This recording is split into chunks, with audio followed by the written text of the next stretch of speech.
Capítulo 8. Imagen y proyección personal.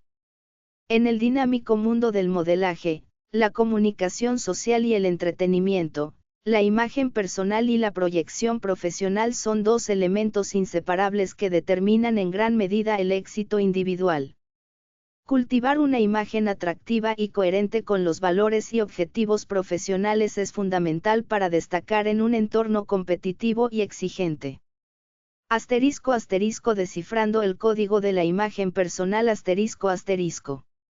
La imagen personal es el sello distintivo que nos define ante el mundo, una combinación de elementos físicos, tangibles e intangibles que reflejan nuestra personalidad, estilo de vida y valores.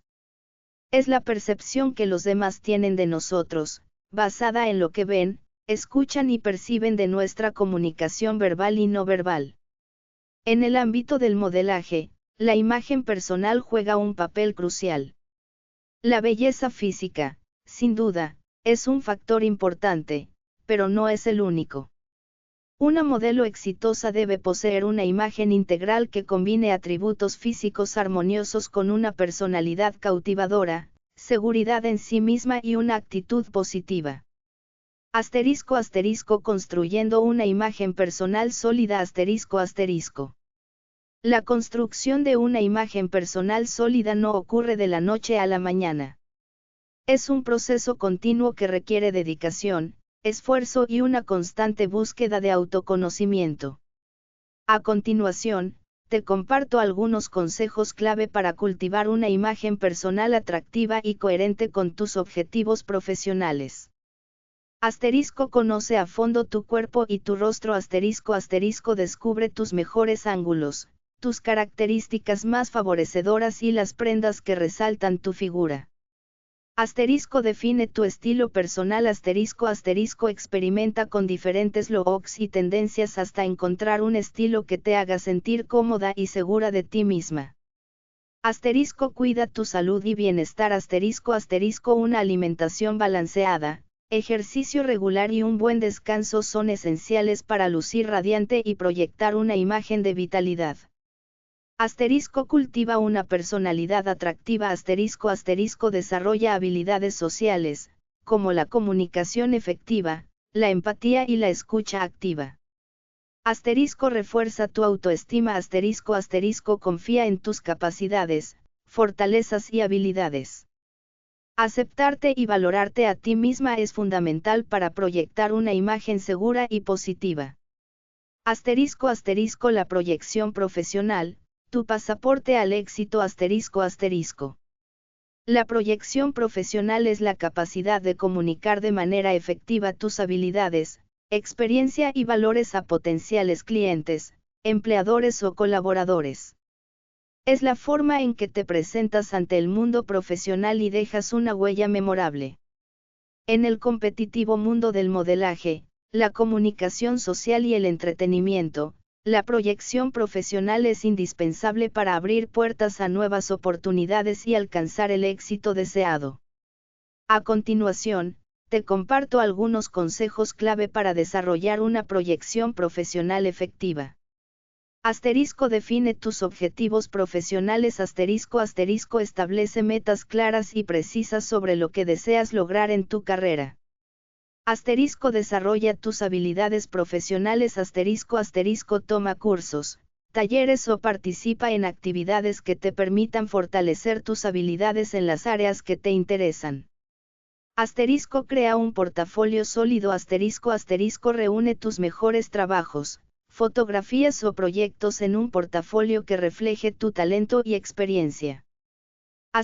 Construye una red de contactos. Asiste a eventos, únete a grupos profesionales o utiliza plataformas online para conectar con personas relevantes en tu industria. Desarrolla una marca personal.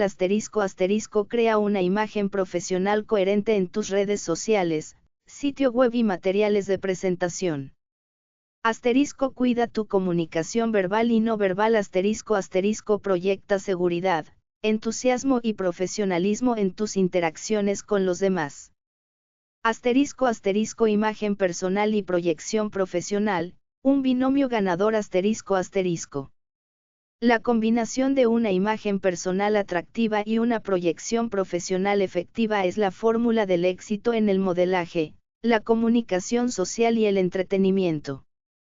Recuerda que tu imagen personal es un reflejo de tu interior, por lo que cultivar una imagen coherente con tus valores y objetivos profesionales te permitirá alcanzar tus metas de manera auténtica y memorable. *** Anímate a brillar con luz propia. *** Cultiva una imagen personal sólida, desarrolla una proyección profesional efectiva y conquista tus sueños en el apasionante mundo del modelaje, la comunicación social y el entretenimiento. La autoconfianza en el éxito personal. La autoconfianza, el pilar fundamental del éxito personal y profesional.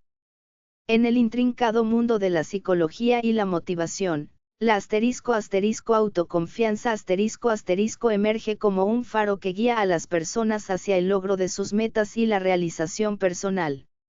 Más allá de ser una simple actitud, la autoconfianza se define como la creencia en las propias capacidades y habilidades para enfrentar los desafíos de la vida Es la piedra angular sobre la que se construyen relaciones sólidas, se toman decisiones acertadas y se persigue el éxito con determinación. ¿Por qué es tan importante la autoconfianza? La autoconfianza juega un papel fundamental en diversos aspectos de la vida, desde el ámbito personal hasta el profesional. A continuación, se exploran algunas de las razones por las que resulta tan crucial. 1. Impacto en la toma de decisiones Las personas con alta autoconfianza son capaces de tomar decisiones con mayor seguridad y asertividad Confían en su juicio y no se dejan paralizar por el miedo al fracaso o la incertidumbre. Esto les permite explorar nuevas oportunidades, asumir riesgos calculados y perseguir sus objetivos con determinación. 2. Mejora del desempeño La autoconfianza tiene un impacto directo en el desempeño en diversos ámbitos. En el ámbito académico, los estudiantes con alta autoconfianza tienden a tener un mejor rendimiento, ya que no se sienten intimidados por los desafíos y creen en su capacidad para aprender y superar obstáculos. En el ámbito laboral, los empleados con alta autoconfianza son más propensos a tomar la iniciativa, asumir responsabilidades y destacar en sus tareas. 3. Relaciones interpersonales sólidas La autoconfianza también juega un papel crucial en la construcción de relaciones interpersonales sólidas Las personas con alta autoconfianza se expresan con claridad, defienden sus ideas con respeto y establecen límites saludables. Además, son más propensas a ser empáticas, comprensivas y brindar apoyo a los demás. 4. Bienestar emocional La autoconfianza está estrechamente ligada al bienestar emocional Las personas con alta autoconfianza experimentan menos ansiedad, estrés y depresión. Se sienten seguras de sí mismas y son menos susceptibles a las críticas externas. Esto les permite afrontar los desafíos de la vida con mayor resiliencia y optimismo. 5. Logro de metas Sin duda alguna, la autoconfianza es un ingrediente esencial para el logro de metas Las personas que creen en sí mismas son más propensas a establecer objetivos ambiciosos, desarrollar planes de acción y perseverar ante las dificultades. Su convicción en sus capacidades les permite superar obstáculos y alcanzar sus sueños.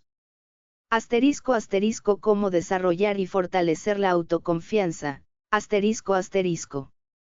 Si bien la autoconfianza puede verse influenciada por factores genéticos y experiencias tempranas, es posible desarrollarla y fortalecerla a lo largo de la vida. A continuación, se presentan algunas estrategias para lograrlo. 1. Reconocer logros pasados Hacer una lista de los logros pasados, por pequeños que parezcan, puede ser un ejercicio poderoso para fortalecer la autoconfianza. Recordar las experiencias en las que se ha triunfado, incluso ante desafíos, puede reforzar la creencia en las propias capacidades. 2. Establecer metas realistas ***. Establecer metas alcanzables y trabajar de manera constante para lograrlas es una forma efectiva de construir autoconfianza. El éxito gradual en la consecución de objetivos refuerza la creencia en las propias habilidades y motiva a seguir adelante. 3. Aceptar y aprender de los fracasos ***. Los errores son parte inevitable del aprendizaje y el crecimiento personal. En lugar de evitarlos o negarlos, es importante ***, aceptarlos como oportunidades para aprender y mejorar ***. La capacidad de afrontar los fracasos con resiliencia y aprender de ellos fortalece la autoconfianza a largo plazo. 4. Cuidar el lenguaje interno ***. El diálogo interno juega un papel fundamental en la construcción de la autoconfianza. Es importante mantener un ***, diálogo positivo y constructivo ***. Evitar la autocrítica excesiva y enfocarse en los aspectos positivos de uno mismo fomenta una imagen personal más favorable. 5. Practicar la autoexpresión ***. Hablar con claridad y asertividad es una forma de expresar la autoconfianza. Defender las ideas y opiniones con respeto, incluso ante la disidencia, fortalece la seguridad en uno mismo y la capacidad de relacionarse con los demás de manera efectiva. 6. Aceptar desafíos nuevos ***. Salir de la zona de confort y aceptar nuevos desafíos es una forma de poner a prueba la autoconfianza y fortalecerla. Superar obstáculos y alcanzar metas en nuevos ámbitos refuerza la creencia en las capacidades productivas y aumentar tu motivación ante las críticas de los demás y el amor propio. Trastornos dismórficos de la autoestima. Enfrentando la distorsión de la imagen personal. En el complejo entramado de la salud mental, los trastornos dismórficos de la autoestima TDA, emergen como una condición que distorsiona la percepción de la propia imagen corporal, generando un profundo malestar emocional y conductual. A diferencia de los trastornos alimentarios, donde la preocupación se centra en el peso o la forma del cuerpo, los TDA se enfocan en defectos percibidos, a menudo mínimos o inexistentes, que generan una intensa autocrítica y aislamiento social. Profundizando en la distorsión perceptiva. Los individuos con TDA experimentan una obsesión con su apariencia física, convencidos de tener defectos que los hacen poco atractivos o incluso deformes. Esta distorsión de la imagen personal puede manifestarse de diversas maneras. Preocupación excesiva por detalles específicos un lunar, una asimetría facial, una cicatriz, o incluso la textura de la piel pueden convertirse en el centro de su atención, generando una constante rumiación mental sobre su apariencia. Exageración de defectos menores un rasgo facial ligeramente asimétrico, un grano temporal o una pequeña imperfección en la piel pueden ser percibidos como deformidades significativas, generando una intensa angustia.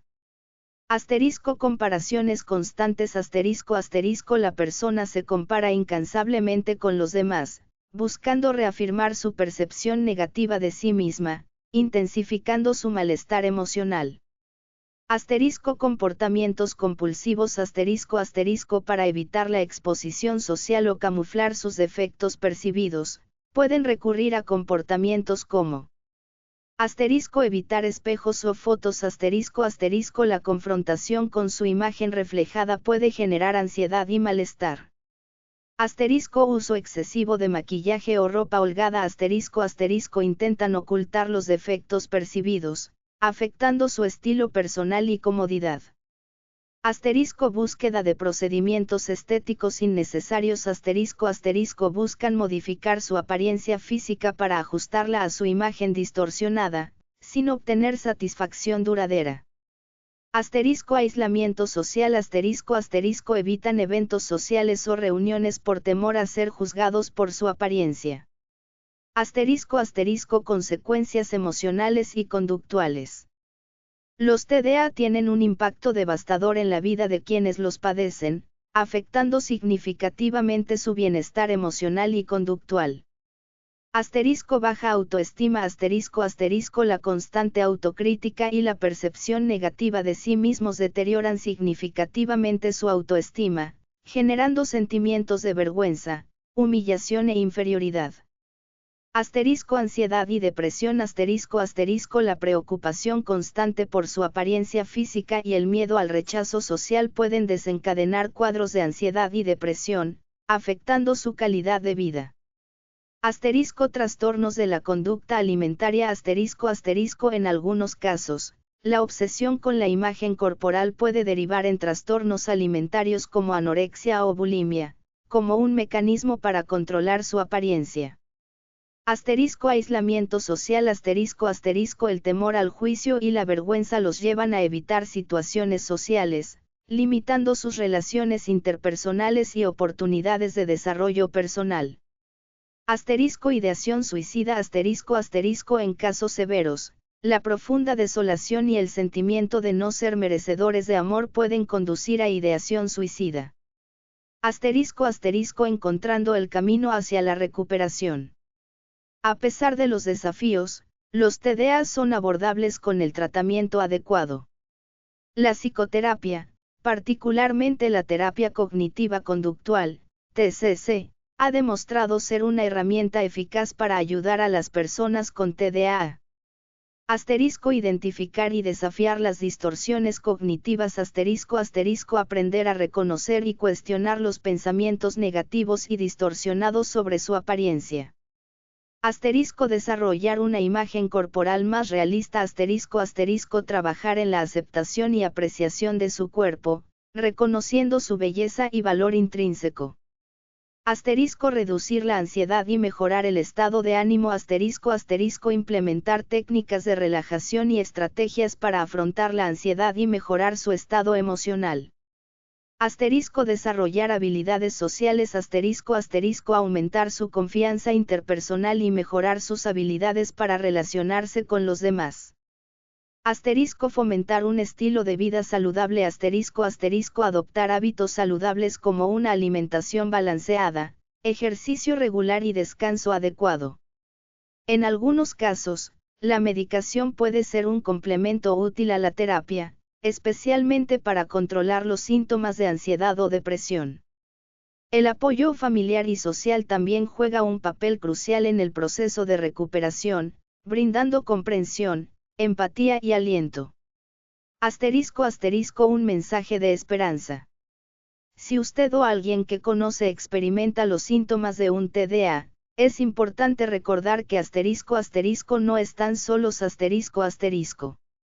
Con la ayuda profesional adecuada y el apoyo de sus seres queridos, es posible superar estas dificultades y construir una vida plena y significativa. La belleza reside en la diversidad y la individualidad. El lenguaje gestual y relaciones humanas. Clave para descifrar las relaciones humanas y la motivación personal. Más allá de las palabras, existe un universo de comunicación no verbal que moldea nuestras interacciones y define gran parte de nuestra experiencia humana.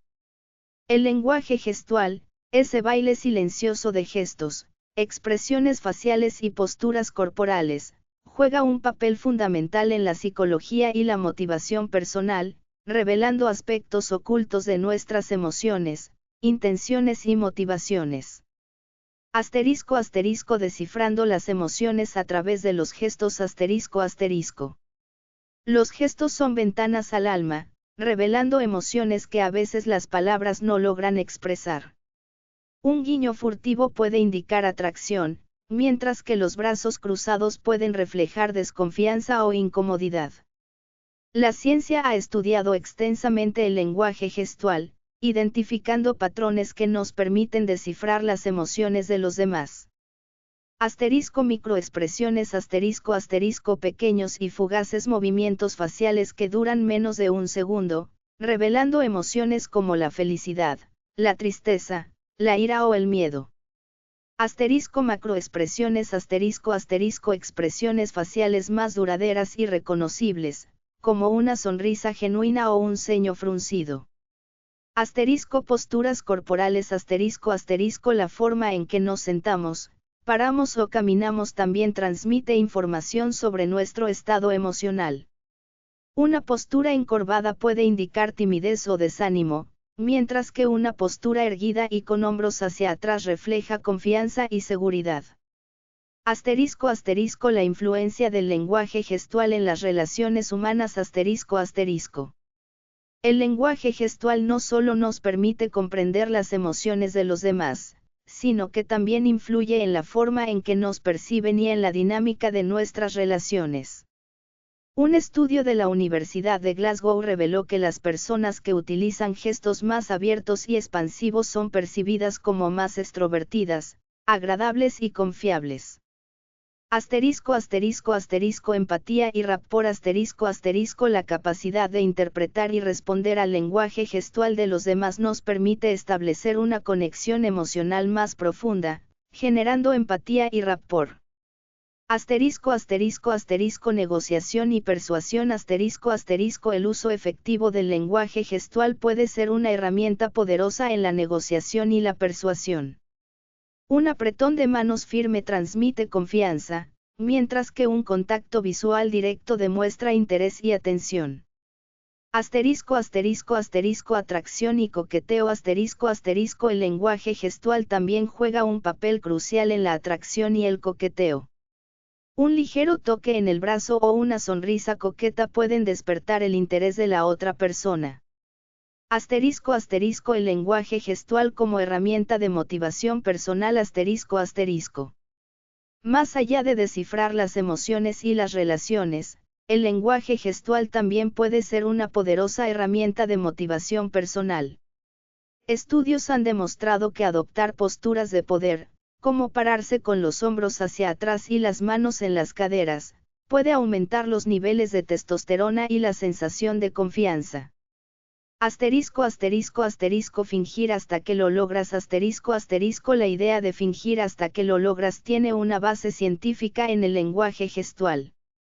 Adoptar posturas y expresiones faciales asociadas a la confianza y la determinación puede influir en nuestra propia percepción de nosotros mismos, impulsándonos a actuar con mayor seguridad y determinación.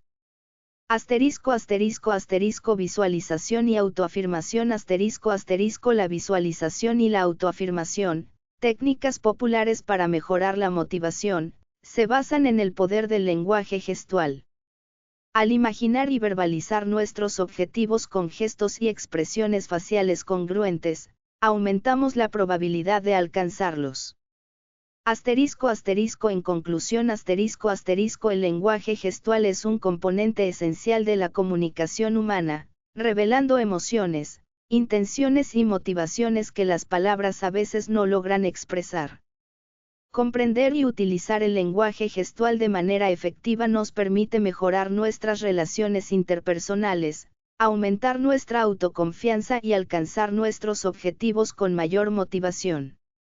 Al descifrar el lenguaje corporal de los demás y utilizar nuestros propios gestos conscientemente, podemos abrir un mundo de posibilidades en el ámbito de la psicología y la motivación personal. Proyección artística. En la amplia industria del entretenimiento también se exige un alto estándar de proyección artística y personal que conjuga muchas o casi todos los entramados de la estética y la expresión de conceptos artísticos. Para muchos este ideal de realización profesional conlleva muchos años de perfeccionamiento en academias de diversas expresiones artísticas como es el modelaje, el canto, la actuación, la locución, la dirección artística de teatro, radio, cine y televisión, e incluso en el manejo de las relaciones públicas y concursos de belleza. Cada artista tiene su propio estilo, y por eso siempre vemos en medio de la sociedad movimientos o expresiones artísticas diversas que buscan destacar ideas, valores, conceptos y metáforas abstractas que pueden ser interpretadas para ser admiradas o rechazadas por una sociedad exigente y capitalista de la que nuestra opinión también forma parte. Tomar la decisión de convertirse en un artista significa iniciar un proceso de aprendizaje de las técnicas adecuadas para ir así moldeando los talentos requeridos para ser considerados por los ansiados buscatalentos, jurados de concurso o socios inversores. El grado de decepción es alto entre las grandes mayorías de soñadores que pululan en la sociedad global, con los que podemos competir a lanzarnos o a simplemente probar suerte, mientras que quizás no suponemos tampoco el gran compromiso de trabajo, privación de la sociedad y riesgo que supone firmar los diversos contratos que obligan a cumplir con una agenda de promoción. Por otra parte, las cualidades son inherentes y heredadas. En el pasado se consideraba que todo hijo de artista debía ser artista también, o aquel hijo de panadero debía aprender a hacer pan, el hijo de herrero crecer soldando el hierro y así sucesivamente. Se considera que la inteligencia de un niño o niña, es la capacidad que tiene de aprender y comprender y hace hincapié en las habilidades y aptitudes para manejar situaciones concretas, beneficiándose a través de la experiencia sensorial. Crear condiciones experimentales, ponen al descubierto el potencial que puede ser medido en términos cuantitativos que le otorgan un nivel de calificación por encima de sus contemporáneos, haciendo que se le destaque por demostrar sus capacidades sin mucho esfuerzo y con naturalidad en medio de sus acciones en la vida diaria. No podemos asegurar que los cursos, estudios independientes, u horas de clases nos garanticen obtener el éxito en nuestra carrera artística si no seguimos meticulosamente los pasos para alcanzarlo. Las posibilidades artísticas siempre se ven influenciadas por limitaciones físicas, que es lo que se le llama el rango social de los artistas. El rango social de los artistas ha ido cambiando en Occidente a lo largo de los siglos. En la época clásica y en la Edad Media los poetas y escritores, al utilizar para sus obras solo la capacidad intelectual, estaban considerados creadores de rango superior a los actores, bailarines, músicos, pintores y escultores, que utilizaban la habilidad manual o física.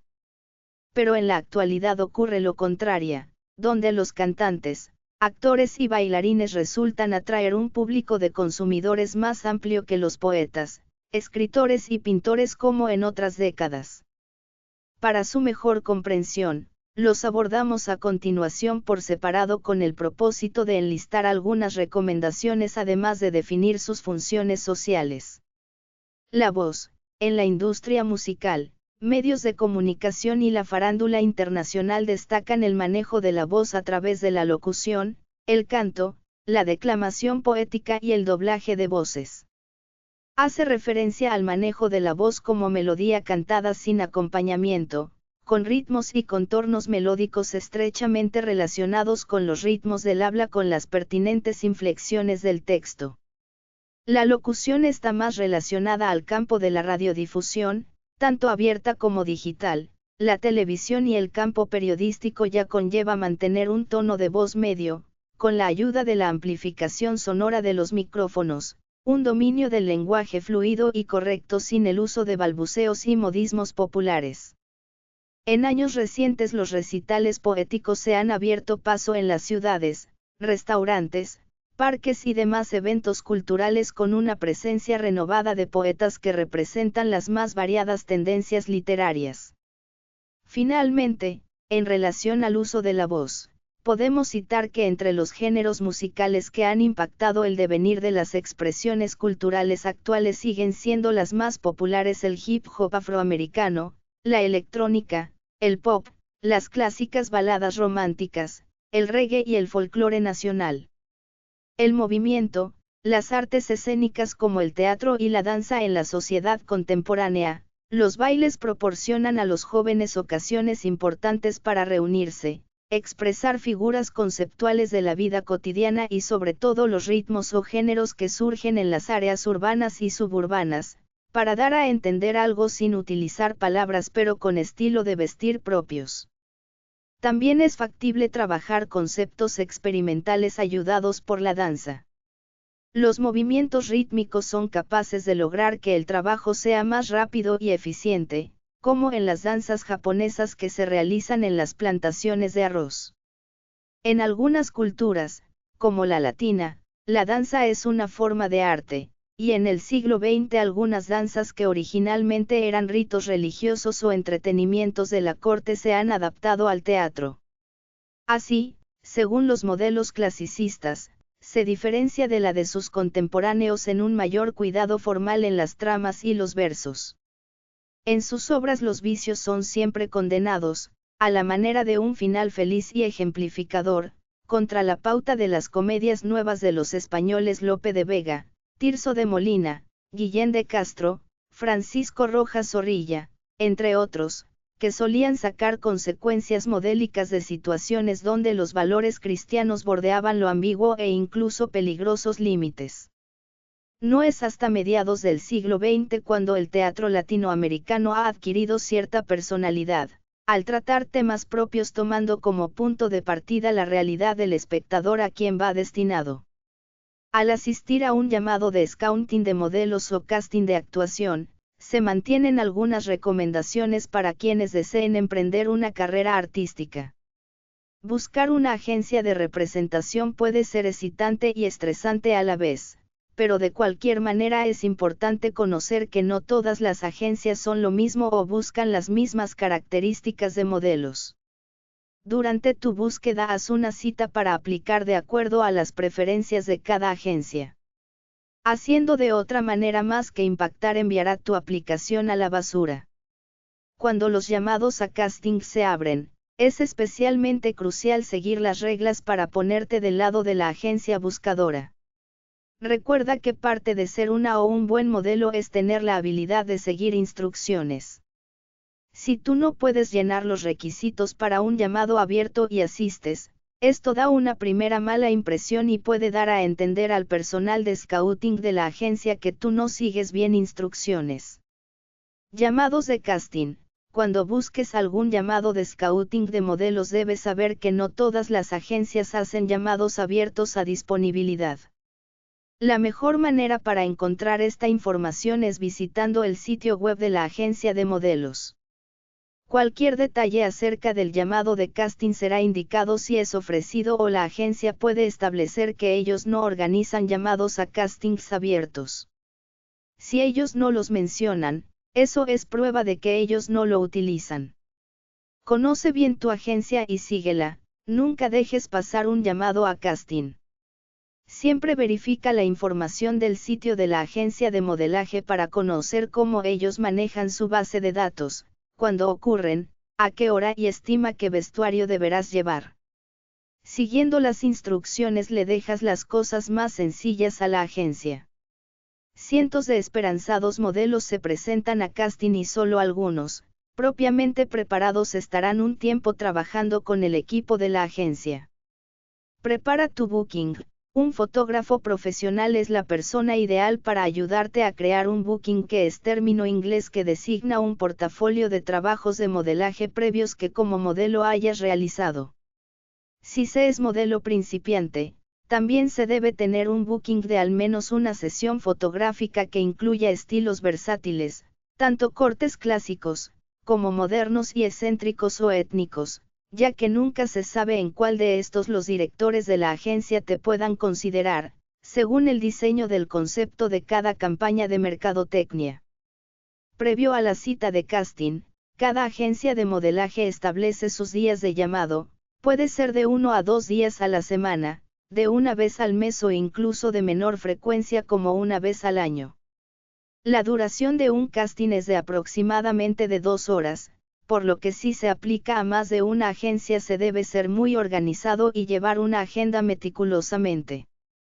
Recuerda que no eres el único en asistir, por lo que es preferible llegar antes de la hora estipulada y sé paciente a que inicie, aunque la fila de personas ya esté allí. Llevar compañía a tu casting. Si tú eres un modelo menor de edad, entonces tu guardián o pariente autorizado debe asistir contigo a la hora de atender el casting. Sin excepciones, se debe llevar solo uno de los padres, no se debe llevar los bebés o niños pequeños. Para los modelos mayores de 18 años y de mayor edad, pueden ir solos, aunque se acostumbra a asistir con uno o una asistente personal de imagen que no deberá pasar del área de camerinos, ya que su trabajo solo debe constar de brindar ayuda en el maquillaje y vestuario. Nunca debe entrar al estudio de casting. Viste sabiamente. Asistir a un llamado de casting es tu oportunidad para que la agencia conozca cómo tú eres. El propósito es que ellos te conozcan brevemente y evalúen tu potencial. No significa que asistes para hacer una demostración de las mejores piezas de alta costura de ropero, sino de demostrar versatilidad de tu carácter. Algunas agencias les dan sugerencias del tipo de ropa que deben vestir el día del casting. Si no existe ninguna detallada, entonces sí se permite cierto grado de informalidad, como zapatillas limpias, jeans y t-shirts preferiblemente de colores sólidos. Si el casting es de temporada de verano, se recomienda incluir un vestido de baño de 2 piezas. El cabello debe estar seco y manejable para cada estilo a modelar. Evita distracciones. Si estás asistiendo a la escuela o a la universidad, evita distracciones como hablar por el celular, jugar juegos o hacer la tarea. Debes demostrar que el casting tiene toda tu atención. No hacerlo así, demostraría que tienes mejores cosas que hacer que atender el casting. Ha ocurrido en algunos castings que las modelos están tan distraídas con sus celulares que el equipo de scouting las omite y deja pasar a las demás, por lo que te recomendamos mantenerte alerta al llamado para ser evaluado o evaluada.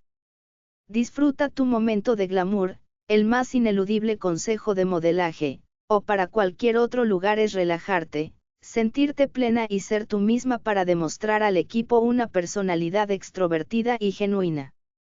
Tampoco exageres usando demasiadas frases halagadoras como, "wow, qué maravillosa es la agencia y sus modelos". El llamado a casting es para tú brillar, así que escucha a la agencia, responde sus preguntas dando lo mejor de tus habilidades y sonríe.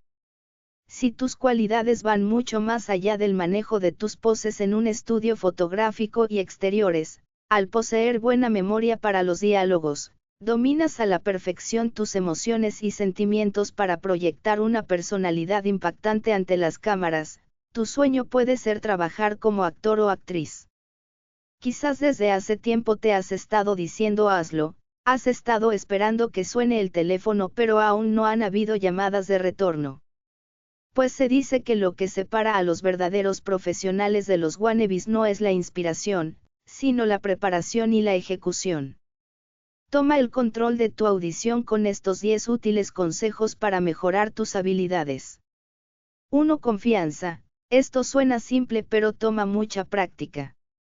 Camina atravesando la puerta con tu cabeza en alto, está atento al mover tus pasos. Si tú no consigues ganchos de simpatía y estás nervioso, no te sientes bien, o tuviste un mal día, déjalo detrás de la puerta. Tú estás siendo caracterizado desde el segundo en que pasaste dentro, así practicas las buenas posturas y el lenguaje corporal antes de entrar. Y no olvides sonreír, esa es la única impresión que tú querrás dejar. 2. Personalidad. Déjala brillar por todo lo largo. No des respuestas de una sola palabra cuando tengas una conversación con el director de casting, pregunta tú también. La industria busca audaces y curiosos actores. 3. Conexión. Haz una con el lector, memoriza el material o familiarízate lo suficiente con este para mantener un punto de vista. Conocer el diálogo es importante, pero hacer una conexión emocional con el personaje es lo que hará que la escena quede natural y creíble. 4. Personaje. Conoce bien tu personaje. Lee el guión completo de antemano a cualquier ensayo, tantas veces como sea posible. Nosotros conocemos a un personaje contestando lo siguiente. ¿Qué dice él o ella acerca de sí misma? ¿Qué dicen otros caracteres acerca de él o ella? ¿Qué dice el libreto o escritor acerca de él o ella? 5. Objetivo, ve y desentraña el diálogo que busca él o ella de los demás personajes. 6. Obstáculos, que está en el camino del personaje para conseguir lo que él o ella quiere. Actuar se define como que te ocurre así como intentas lograr tu objetivo, a pesar de los obstáculos. 7. Oposición, llorar no es la única manera de mostrar odio o rabia. Algunas veces siendo tan quieto como se logra apuntar es una poderosa demostración de emoción. Jugando lados opuestos es una selección más interesante que ser obvio. 8. Amar, encuentra el amor en la escena. Incluso personajes ofensivos y despiadados deben interpretarse a cierto nivel de agrado. Como antagonista también se debe encontrar un momento de amor en la escena. 9. Actuar, actuación significa hacer, no hablar. Encuentra tus acciones e interprétalas. Algunos libros de actuación pueden ser aquí útiles. 10. Varios, siente los niveles y dinámica de escena. Interactúa, no juegues con una sola emoción. Si el personaje está enojado e inflexible, encuentra cuándo puede el personaje demostrar algo de vulnerabilidad. Vestir de lo formal a lo informal. Al intentar reconocer las tendencias actuales sobre el uso de reglas de etiqueta para el campo laboral y eventos sociales, existe en cierto grado un conjunto de normas, que si bien no son definitivas ni iguales en todas partes del mundo, sí han marcado un hito en la sociedad mundial y surgieron desde finales del siglo pasado, y se mantienen durante el siglo XIX. Muchas de estas normas ya las conocemos porque nos hemos adaptado a las costumbres consideradas normales, y nos hemos moldeado dentro de un estándar que se ha visto modificado por accesorios de vestir que no podemos asegurar que cambien o imiten los fundamentos de estilo al vestir que se dispone o se obliga a ser utilizados por todos nosotros para establecer un vínculo de pertenencia de grupo. Para los fines estudio en este manual de estética consideramos la vestimenta, ropa, calzados, vestidos folclóricos o étnicos y demás accesorios de vestir como parte de la etiqueta de un grupo social. La sociología, la cual es la ciencia que estudia el desarrollo y la función social, deja a cargo de la antropología el estudio de los seres humanos desde una perspectiva biológica, social y humanista. Se divide en dos grandes campos, la antropología física, que trata de la evolución biológica y la adaptación fisiológica de los seres humanos, y la antropología social o cultural, que se ocupa de las formas en que las personas viven en sociedad, es decir, las formas de evolución de su lengua, cultura y costumbres. Por ello la antropología es fundamentalmente multicultural. Dejando atrás las tinturas naturales y aromáticas de algunas culturas primitivas e indígenas que desde Nueva Zelanda hasta el antiguo Egipto utilizaron para decorarse el cuerpo atribuyendo poderes mágicos contra el enemigo, o protegiéndose de las altas temperaturas, son los primeros indicios históricos del uso de maquillaje en la actualidad. Las culturas del Mediterráneo las adoptaron de la cultura hebrea, que pasó a la romana y se diseminó por todas las colonias europeas. Más recientemente, en pleno modernismo hallamos dos mujeres pioneras en cosmetología y diseño de modas. Una de ellas es Elizabeth Arden, quien nació en 1884, y fue una reconocida esteticista y fabricante de cosméticos estadounidense de origen canadiense. Su profundo interés por la química y sus conocimientos de enfermería le permitieron aportar un enfoque científico a la industria de la cosmética. Una de sus máximas fue, la belleza debe combinar naturaleza y ciencia. Fue una vendedora brillante que supo crear productos de maquillaje femenino propios y mejorar los ya existentes en el mercado, añadiéndoles fragancias más agradables. En 1910 abrió su propio salón de belleza en la prestigiosa Quinta Avenida de Nueva York, cuya puerta principal, pintada en rojo, se convertiría en un famoso distintivo de la empresa. Poco tiempo después abrió su segundo salón en Washington, D.C. Entre 1915 y 1920 introdujo en el mercado más fórmulas cosméticas que ningún otro fabricante. Hacia 1929 su empresa, que ya contaba con salones en Londres y París, obtenía unos beneficios brutos de $40 millones anuales, a través de la venta directa o por correo. Creó la noción de la armonía cromática sugiriendo que las mujeres podían elegir el maquillaje de acuerdo a la ropa que llevasen en lugar de hacerlo según el color de su piel. En la década de 1930 abrió las primeras clínicas de reposo dedicadas a la belleza y la salud, y extendió su industria al sector de la perfumería. Su primera fragancia se llamó Bluegrass. La otra de las precursoras de las grandes casas de moda internacional es Coco Chanel. Fue una diseñadora francesa que falleció en 1971, fue convertida en un mito gracias a su distante y enigmática personalidad. Supo imponer un estilo intemporal al margen de todas las modas. El célebre traje que lleva su nombre sigue siendo todo un símbolo de elegancia. Inmediatamente después de la guerra, Chanel comienza a crear poco a poco una de las casas de costura más importantes de la época. Sus relaciones masculinas le proporcionan a menudo la inspiración, creando así, por ejemplo, trajes con motivos eslavos durante la época que frecuenta al gran duque Dmitri, primo del último zar de Rusia. Más tarde, adopta elementos de la vestimenta del duque de Westminster, hombre con fama de ser el más rico de Inglaterra, tales como el jersey de lana, la pelliza, la boina marinera o el chaleco de tweed, para adaptarlos a la indumentaria femenina confiriéndoles un toque moderno y dinámico, aunando comodidad y elegancia. Chanel se convierte en una de las primeras mujeres que lanza la moda del cabello corto, oponiéndose resueltamente a la sofisticación propugnada por el modisto Paul Poiret, quien la acusaba de querer transformar a las mujeres en pequeñas telegrafistas subalimentadas. Fomenta una sencillez cuidadosamente estudiada con trajes prácticos, como los primeros pantalones, la falda plisada corta, el traje de chaqueta con bolsillos y el célebre vestido corto negro, color hasta entonces reservado exclusivamente al luto, una prenda ajustada, sin cuello, con mangas largas y sin puños, en crepé de China acorde con el estilo masculino al uso. Este traje, denominado un Ford firmado Chanel por la revista Vogue, fue copiado innumerables veces y no tardaría en convertirse en un clásico de la moda femenina. Rechazando el calificativo de género pobre, con el que a menudo se calificaba a sus creaciones, Chanel supo distinguir la sobriedad de la pobreza. La indumentaria femenina debe ser sencilla pero, a cambio, debe ir acompañada de los complementos adecuados.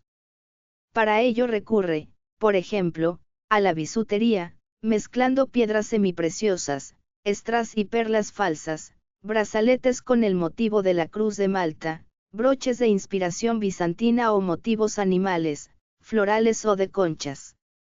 La creación de estos complementos estuvo dirigida por Etienne de Beaumont, Paul Iribe y sobre todo, entre 1929 y 1937, por Fulcoudi Verdura, quien supo aportar una identidad propia a la bisutería de Chanel. En el ámbito empresarial las costumbres del buen vestir son más exigentes. La etiqueta dentro de una empresa es el conjunto de reglas escritas y no escritas de conducta que hacen que las interacciones sociales funcionen mejor. Ajustarnos a la etiqueta extranjera es un complemento importante del choque cultural, que proporciona un mercado interesante para los manuales de empresa. Otros recursos incluyen instituciones empresariales y de diplomacia, los cuales únicamente están disponibles en algunos países como Reino Unido. En cuanto a la etapa de búsqueda de empleo, estas reglas a menudo hicieron eco en toda una industria o economía. Por ejemplo, el 49% de los reclutadores encuestados en 2005 por la Asociación Nacional Americana de Universidades y Reclutadores observó que el traje no tradicional sería una gran influencia para considerar a un candidato potencial para el puesto. La etiqueta de las oficinas en particular se aplica a un grupo de trabajo de interacción, con exclusión de las interacciones con los contactos externos, como clientes y proveedores. Al llevar a cabo las reuniones de grupo en los Estados Unidos, la Asamblea podría seguir reglas de orden de Robert, si no hay otras políticas de la empresa para el control de una reunión. En 2011 un grupo de expertos en etiqueta y un grupo empresarial internacional formaron una organización sin fines de lucro llamada IIT para ayudar a los recursos humanos, RH, de las multinacionales para medir las habilidades de etiqueta de los empleados potenciales. Se hacía durante el proceso de contratación mediante la estandarización de la imagen y el examen de etiqueta, similar a lo que hace ISO para mediciones de procesos industriales. Las normas de etiqueta laboral, social y cotidiana a la hora de vestir aplican de manera similar tanto para damas como a caballeros. Sin embargo, para distinguir el estilo informal, semi-informal y el estilo completamente formal, su ámbito de uso en eventos, colores de uso más aceptados según la tez, las formas según la estatura corporal y cuándo se debe o no usar accesorios, son compilados a continuación de manera exclusiva. Estilo informal, es la manera que cada uno de nosotros tenemos de expresar nuestro gusto personal mediante la selección minuciosa de cada prenda de vestir, significa comodidad y libertad, pero igualmente tiene sus límites en cuanto a la textura de las telas, colores y el cubrimiento de las extremidades. Es decir, podemos agrupar la informalidad como un estilo que no guarda las reglas de decencia, gravedad y puntualidad como el estilo deportivo, ropa de estar en casa, y de verano. Al vestir para asistir a eventos, vacacionar o paseos de playa, solo en este estilo se admite el color blanco, crema y colores tan llamativos hasta los neons. Ejemplos de tipos de ropa informal en las mujeres son las blusas sin mangas, camisetas, minifaldas, los shorts y los vestidos de corte sencillo a la altura de la rodilla que se acompañan de pantuflas o chancletas, zapatillas o tenis de suela siempre baja, sandalias y gorros o pameles de verano. En el caso de ropa informal masculina mencionamos los t-shirts, los pantalones cortos, deportivos o a media pierna para acampar o realizar actividades al aire libre. Estos atuendos pueden ser acompañados por gorras, lentes y pantuflas o chancletas, zapatillas o tenis. Aquí lo muy ajustado y holgado convergen para transmitir comodidad al vestir. Los trajes de baño enteros, tangas de hombre o mujer también son considerados informales. Llevar los tatuajes al descubierto, el uso de piercings, aretes y pulseras tejidas o de cuero también son considerados informales, que denotan expresión artística de la propia personalidad y deben ser cubiertos por maquillaje o ropas de mangas y bastas largas en caso de vestir con mayor formalidad. Estilo casual o semiformal, es un estilo que se aleja de la descompostura de lo informal y se acerca un poco a la moderación de la formalidad sin llegar al extremo, el cual por regla general asume el uso de los jackets, chalecos, corpiños, jubones y yacos. Se debe evitar la ropa muy holgada y muy apretada, como ocurre con el estilo formal.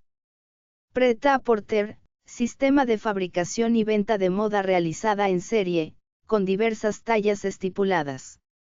Se trata de una expresión francesa que significa, listo para llevar, a menudo empleada por oposición al clásico sistema de la moda o haute couture o alta costura, donde cada prenda se cosía a medida en el propio taller. De hecho, el prêt-à-porter significó la plena incorporación del diseño industrial al mundo de la moda, donde introdujo o reforzó conceptos como la economía de producción, funcionalidad o consumo. El término tuvo su origen en la industria textil de Gran Bretaña y Estados Unidos, donde se empleaba el equivalente inglés ready to wear, pero fue en Francia, hacia el año 1950, donde el concepto se incorporó, en plena posguerra, a la cultura de la moda de calidad.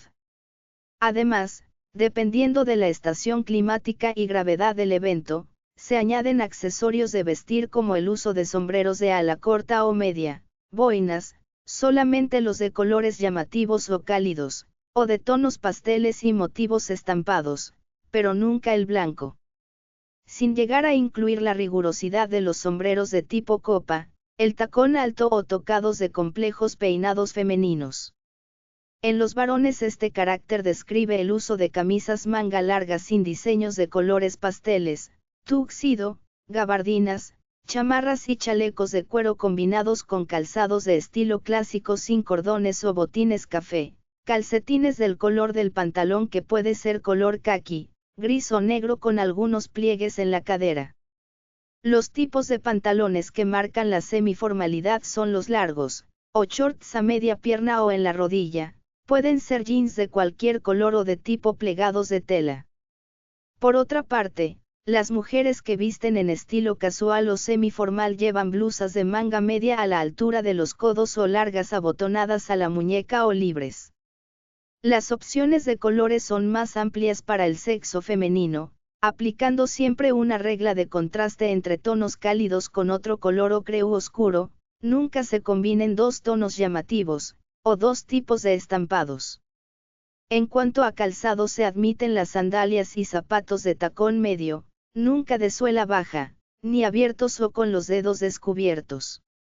Los abrigos de franela o lana son regularmente acompañados con camisas semiformales.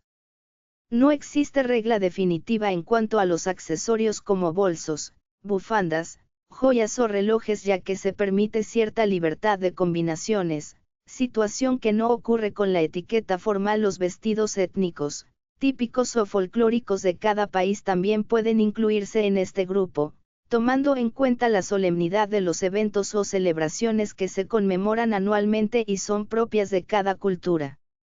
Estilo formal o de etiqueta. Aunque no seamos partidarios de doctrinas capitalistas, debemos reconocer el rigor de calidad y precio de la selección de las prendas de etiqueta para vestir formalmente al asistir a eventos de gran alcurnia social que se limita a zonas urbanizadas.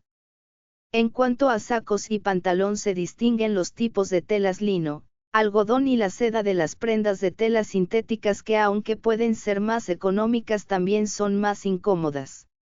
Se recomiendan los trajes o suit de color azul marino o gris oscuro, que son tonos formales que se traducen en formalidad. El smoking de color negro debe estar impecable sin pelusas de tejido por el uso o desteñido. No se recomienda usar el café ya que se considera que transmite. El corte por lo general siempre es recto tipo clásico, sin pliegues. La camisa es blanca por regla general de mangas largas por considerarse que da más luminosidad al conjunto y transmite pulcritud, a excepción de las rayas verticales. La corbata debe ser escogida siempre entre tonos sobrios, evitando la informalidad de combinarlos con figuras rebuscadas o garabatos denotan una personalidad complicada y poco ordenada, mientras que los logotipos deportivos o con dibujos animados en un ámbito que no corresponde o carece de relación con el evento deben evitarse en cierto grado de costumbre. El código del color en las corbatas existe y se puede resumir de la forma: los tonos formales son el azul, el gris o plateado y los tonos pasteles. De los tonos pasteles el rosa y el lila o violeta son los menos populares por proyectar ingenuidad y candidez exagerada. El rojo proyecta acción o agresividad por lo que tiende a ser muy llamativo. En tanto que el dorado transmite interés monetario. Las líneas verticales son recomendadas para las personas de baja estatura, mientras que los estampados a cuadros o líneas horizontales se recomiendan a las personas delgadas por regla general. Finalmente, en los caballeros que visten formal se añaden accesorios o complementos como los portafolios de cuero que sí son aceptados en el ámbito ejecutivo, donde se recomienda mantener orden y pulcritud en la presentación de documentos como la hoja de vida. Las capas o gabardinas son un complemento de invierno en países de climas templados junto a las botas altas que son también utilizadas por las mujeres, así como ocurre con los guantes. Los trajes de mujer deben ser de alta costura, o haute couture, que abarca la ropa de colecciones exclusivas, hecha por diseñadores individuales para una clientela pequeña y adinerada, como las prendas de vestir de tiendas de marcas internacionales. Las principales casas de moda de París son Dior y Chanel. España: Balenciaga, Paco Rabanne, Adolfo Domínguez y Vittorio Andluccino, entre otros. En Gran Bretaña las casas de alta costura más importantes son Norman Artnell, Hardy Amies y Belleville Sassoon, todas famosas por vestir a la familia real. En Italia destacan Giorgio Armani, Gianni Versace y Romeo Gigli. Otras compañías famosas distribuyen lencería de alta calidad y perfumería a grandes tiendas. Los vestidos de noche o de gala son el patrón ideal de la mujer que viste formal, donde el entalle de la figura y el largo hasta los tobillos, así como el escote con o sin mangas, son el estilo establecido en la época actual sin cambios extremos que hayan sido aceptados. Las telas delicadas y de mucho brillo como la organza, el satín y otras son de uso exclusivo para las mujeres en todo nivel de formalidad. Los zapatos de tacón alto y los tocados complejos y cuidadosos de peinado son las demás características de este estilo. Es este el estilo de vestir adecuado para mantener el nivel de solemnidad alto, como son las bodas, eventos gubernamentales, de rango laboral corporativo como sociedades, corporaciones y alta gerencia. Los perfumes también son otro aspecto de los sentidos estéticos que son capaces de crear una buena impresión en nuestras relaciones de sociedad, por lo que por su alto valor comercial son considerados parte de las buenas costumbres de higiene, aunque se sugiere usarlo moderadamente, ya que exagerar da la impresión de que se está ocultando algo. En los ambientes empresariales, el vestido formal masculino o femenino, los uniformes son las ropas características de los miembros de unidades comerciales, gubernamentales, militares y de otros servicios que los distinguen de los civiles y de otros colectivos. Aunque los soldados, enfermeras y médicos han vestido siempre una indumentaria específica, entre la que se incluye la armadura de protección, el uniforme militar no comenzó a evolucionar hacia la forma en que se le conoce hoy hasta la segunda mitad del siglo XVII. Antes, algunas unidades militares, en particular los guardias de palacio y la escolta personal de la realeza, vestían ropa con un diseño homogéneo, aunque la mayoría de los soldados combatían vistiendo un abigarrado surtido de atuendos civiles. Otras profesiones que las utilizan mucho es en el campo turístico, como los meseros, azafatas, aviación. En años recientes vemos cómo los servicios privados de naves mar o marinos también han adoptado su propio código de vestir en contraste con los que pertenecen a oficinas de gobierno. Existen los casos donde la cantidad de ropa es casi nula, como bailarinas de clubes nocturnos o de table dancers, etc. La etiqueta en los negocios puede variar considerablemente dependiendo del país, lo que invariablemente se relaciona con su cultura. Por ejemplo, una diferencia notable entre China y Occidente en la etiqueta de negocios es el evitar conflictos entre socios. Las empresas chinas prefieren mirar a la gestión de relaciones para evitar conflictos, mientras que el Occidente deja la solución de conflictos a la interpretación de la ley a través de contratos y abogados. Costumbres a nivel cultural. De este lado del planeta nos regimos por la tradición cristiana u occidental, que se gestó desde siglos pasados hasta ser conservada, expandida y modificada por sutiles diferencias entre cada región o país, pero desde una misma raíz latina. No obstante, en otras culturas antiguas los rituales de ceremonia e inclusive el simple hecho de tomar la cena o recibir el año nuevo, conllevan normas de comportamiento que deben aplicarse incluso siendo extranjeros en tierra desconocida, con el fin de guardar el respeto y los valores ante fundamentos sociales estrictos. Otras veces las tradiciones de otras culturas cercanas se mezclan con las orientales, y dan como resultado eventos posteriores. Por ejemplo, comparemos los diferentes ritos y acontecimientos sociales de intimidad religiosa que se practican en los diferentes continentes, como los nacimientos, bautismos, las bodas y los entierros, donde se usan vestidos folclóricos o étnicos propios y no vestido occidental, entre otras características.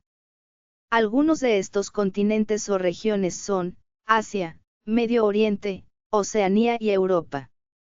La suerte y el destino futuro han sido siempre una constante preocupación en la mente del hombre a lo largo de toda la historia, al punto de producirle miedo ante la expectación sobre el porvenir en cuanto a la prosperidad y la salud, siempre producida por la tendencia a creer en Dios o ante la amenaza de los dioses supremos que controlan las fuerzas de la naturaleza, el tiempo de las cosechas, las sequías, el cielo, a las enfermedades, el más allá y a la misma muerte.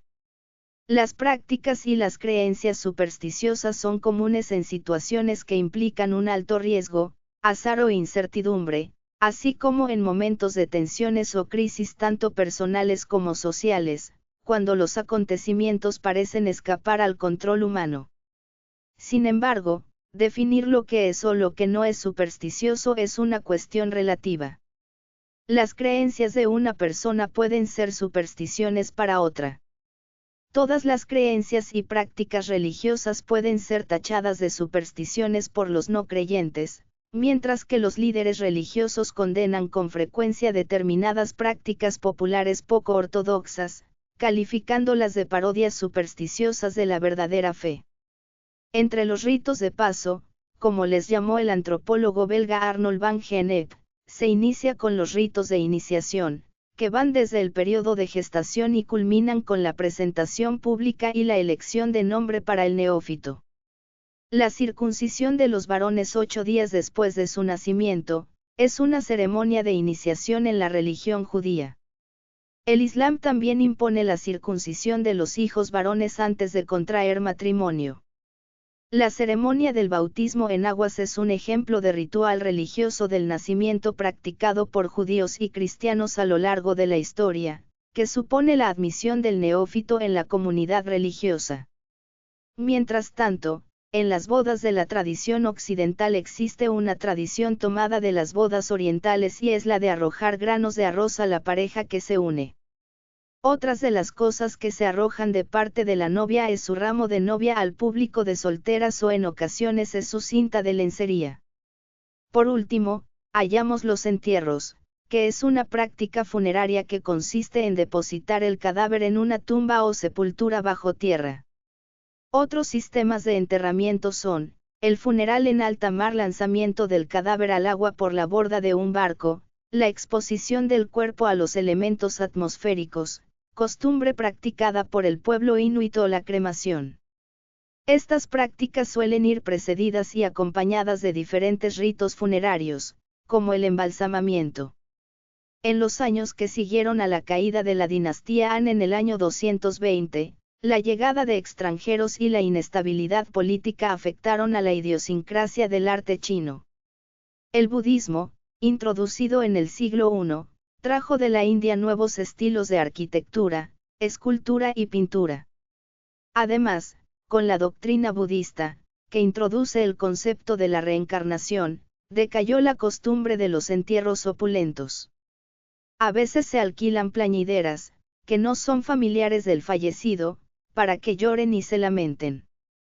También los momentos y lugares donde los familiares deben mostrar su tristeza pueden estar definidos por las reglas tradicionales. Algunos antropólogos han observado que, a pesar de la gran variación de prácticas funerarias, siempre existen 4 elementos simbólicos principales. El primer simbolismo es el color. A pesar de que la asociación del color negro con la muerte no es universal, el uso de ropa negra para representar la muerte está ampliamente difundido. Un segundo elemento es el pelo de los familiares, que puede estar rapado o, por el contrario, largo y desordenado en señal de tristeza. Un tercer elemento son las actividades ruidosas con golpes de tambor o cualquier otro instrumento. Finalmente, y como cuarto elemento, está la utilización de algunas prácticas mundanas en la procesión con el cadáver. La interpretación antropológica clásica considera las ceremonias que rodean a la muerte así como las que acompañan al nacimiento, a la iniciación a la edad adulta y al matrimonio como ritos de paso. En términos sociales, el significado simbólico de la muerte se observa con mayor claridad en los funerales de los gobernantes. La cremación se practica en algunas culturas con la intención de liberar el espíritu del muerto. La exposición al aire libre es común en las regiones árticas y entre los parsis seguidores de una antigua religión persa, el zoroastrismo, donde también tiene un significado religioso. Prácticas menos comunes son arrojar el cadáver al agua después de un traslado en barco y el canibalismo en la India.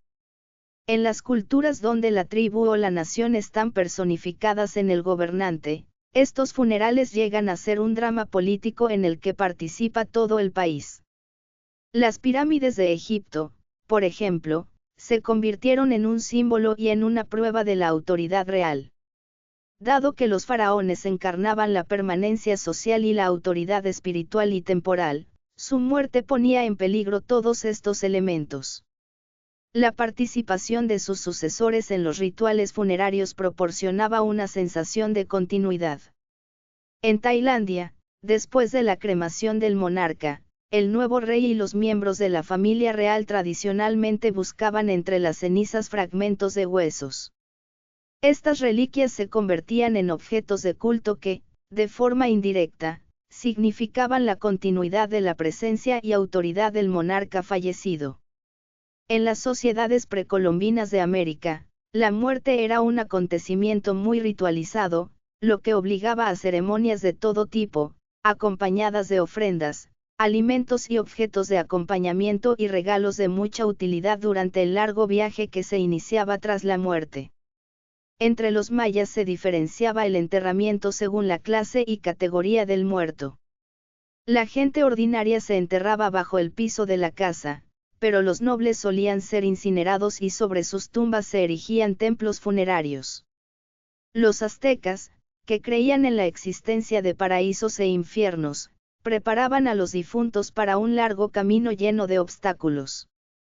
Tenían que pelear para poder llegar al final y ofrecer obsequios y regalos al Señor de los muertos, que decidía su destino final. En sociedades tan diversas como las de Inglaterra, en la Francia del siglo XVIII y el pueblo Siyuk en el Sudán, los rituales funerarios de los monarcas estaban relacionados con ideas culturales sobre la naturaleza de la monarquía, del orden político y de la transferencia de autoridad. El entierro de un gobernante no es solo un evento religioso, es un acontecimiento de considerables consecuencias políticas y cosmológicas. China, nunca se debe obsequiar un reloj como regalo pues se considera de mala suerte. No obstante, cuando se realiza la celebración de Año Nuevo Chino, el cual está basado en el calendario lunar y se celebra entre el 21 de enero y el 19 de febrero, se obsequian roscas o huevos sancochados teñidos de color rojo como símbolo de prosperidad. Es el acontecimiento más importante del año chino y tradicionalmente las fiestas se prolongan 2 semanas donde se le asigna a cada año el carácter de uno de los 12 animales típicos en la China. Durante este periodo, ciudades y pueblos se adornan con farolillos de colores, flores y estandartes de vivos colores que ondean con felicitaciones. En las comunidades chinas de Gran Bretaña, Hong Kong y en cualquier parte del mundo fuera de China, la felicitación cantonesa habitual es Kun Ai Fat Choi, en la que se desea prosperidad. Escandinavia, al norte de Europa como se le conoció antiguamente al grupo de países formado por Dinamarca, Noruega y Suecia, se adoptó la tradición de recibir la buena suerte. Cuando en las praderas características de su relieve se acostumbra hallar entre sus pasturas algunos tréboles. El trébol de 4 hojas y la mitología escandinava incluía enanos, duendes y los Norns, que distribuían suertes entre los mortales. Turquía, los hombres turcos se saludan besando sus mejillas. Esta es una costumbre que se observa normal en Turquía. Un hombre turco besa a hombres, mujeres y una mujer turca besa a hombres y mujeres en ambas mejillas. Los turcos tienen el hábito de quitar sus zapatos antes de entrar en casa. Cuando un niño nace y se le hace la circuncisión, parientes y amigos les dan una moneda de oro con un lazo rojo. Las mujeres más religiosas no besan hombres. Hay un ritual cuando una persona más joven saluda a una persona más anciana de la misma familia o un amigo donde la persona más joven besa la mano de la persona anciana y lleva su mano hasta su frente, como una señal de respeto. Las familias turcas aman ofrecer algo a sus invitados. Puede ser almuerzo, cena o un té por lo que si se tiene una invitación para visitar una familia turca, se va con el estómago vacío. Normalmente la mujer de la familia cocina platos deliciosos durante el día entero y ofrece un banquete. Saboree un poco de todo porque si usted rechaza algo, ellos se quedarán decepcionados. Medio Oriente, en la cultura musulmana la menopausia, que es el cese natural de la menstruación, es un proceso gradual de cambios en el cuerpo de la mujer que incluye 2 de las 3 fases de un rito de paso, la pérdida por parte de la persona de su estatus anterior y la adquisición de uno nuevo. En algunas sociedades mediterráneas las mujeres en la menopausia teñían su ropa de negro y se cubrían la cabeza. Estos signos indicaban que los hombres no podían coquetear o conversar con ellas y que la mujer había cambiado su rol. Se consideró que según la ley musulmana la ausencia de adornos se simboliza en el uso del negro como del tradicional burque, sin embargo a sus mujeres se les permite vestirse de cualquier color que no incite a la lascivia. África, podemos observar algunos aspectos comunes como el importante papel de la danza como vehículo de expresión o comunicación social o espiritual. En África el bailarín es más que un intérprete, el bailarín es además un maestro, un historiador, un portavoz social, un sacerdote, un médium espiritual, un curandero y un contador de historias. En algunas de estas tribus la mujer que da a luz una niña es inmediatamente desvirgada al momento de nacer sin derecho a mantener su virginidad. Protocolo y ceremonial. El fascinante mundo del protocolo, un universo donde las reglas no son cadenas que aprisionan, sino herramientas que nos permiten desenvolvernos con gracia y elegancia en cualquier situación social. Olvídate de la rigidez y las tradiciones anticuadas. Prepárate para una aventura llena de consejos prácticos y anécdotas divertidas que te convertirán en el maestro de ceremonias de tu propia vida. Asterisco asterisco primer acto, etiqueta para eventos de alta sociedad asterisco asterisco. Si te encuentras ante la invitación a una gala benéfica, una cena de estado o un cóctel exclusivo, no temas, tú también puedes brillar como las estrellas. La clave está en comprender los códigos de etiqueta y aplicarlos con naturalidad. Asterisco asterisco el arte de vestir asterisco asterisco. Asterisco elegancia sobria asterisco asterisco opta por un atuendo clásico y atemporal que refleje tu estilo personal. Los colores neutros y los diseños sencillos siempre son una apuesta segura. Asterisco accesorios con clase asterisco asterisco complementa tu look con joyas discretas y un bolso elegante. Evita las excentricidades y los excesos. Asterisco calzado impecable asterisco asterisco unos zapatos bien cuidados y en buen estado son esenciales para una presencia impecable. Asterisco asterisco comportamiento impecable asterisco asterisco. Asterisco llegada puntual asterisco asterisco la puntualidad es una muestra de respeto hacia los demás invitados. Llega con unos minutos de antelación para evitar la incomodidad. Asterisco presentaciones con estilo asterisco asterisco al conocer a alguien nuevo, saluda con una sonrisa, da un firme apretón de manos y menciona tu nombre con claridad. Asterisco conversaciones amenas asterisco asterisco participa activamente en las conversaciones, mostrando interés genuino en los demás. Evita monopolizar la atención o hablar de temas controversiales. Asterisco agradecimiento sincero asterisco asterisco al despedirte, agradece a los anfitriones por su hospitalidad y expresa tu disfrute del evento. Asterisco asterisco segundo acto. Protocolo en embajadas asterisco asterisco.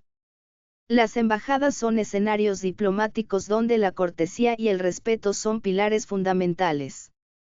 Si tienes la oportunidad de asistir a un evento en una embajada, sigue estas recomendaciones. Asterisco vestimenta formal asterisco asterisco la elegancia sobria es esencial. Opta por trajes o vestidos de corte clásico en colores neutros. Asterisco puntualidad extrema asterisco asterisco la puntualidad en una embajada es crucial. Llega con tiempo suficiente para pasar por los controles de seguridad. Asterisco comportamiento respetuoso asterisco asterisco mantén una actitud cortés y educada en todo momento. Evita hablar en voz alta o realizar gestos bruscos. Comunicación clara al interactuar con el personal de la embajada, habla con claridad y educación.